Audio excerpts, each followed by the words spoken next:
নেদারল্যান্ডসের বিরুদ্ধে জয় পেয়ে সুপার 8-এর পথে পা এগিয়ে রেখেছে বাংলাদেশ।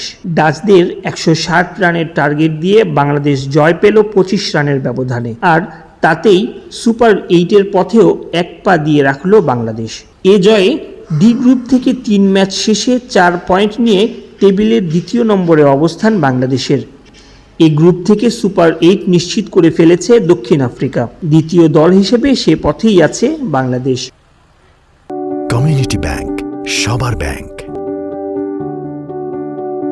তবে চূড়ান্তভাবে সুপার 8 নিশ্চিত করতে গ্রুপ পর্বের শেষ ম্যাচেও নেপালকে হারাতে হবে।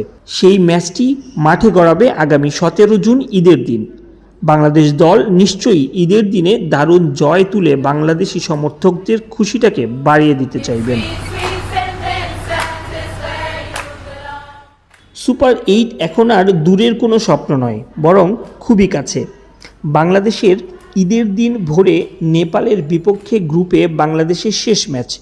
এই বিশ্বকাপে এখন পর্যন্ত যে পারফরমেন্স বাংলাদেশের, তাতে ওই ম্যাচে জয়টাকে নিছক আনুষ্ঠানিকতা বলে ফেলাটা কোনো বাড়াবাড়ি নয়। অর্থাৎ কোনো অঘটন না ঘটলে বাংলাদেশই ওই ম্যাচে জয়লাভ করবে। Saqib was he's able to bowl a bit faster. He's quicker than Saifuddin, and then চাপের ম্যাচে দারুণ এক জয়ই শুধু একমাত্র কারণ নয়, বরং একটা কারণ সাকিব আল হাসানের ফিরে আসা।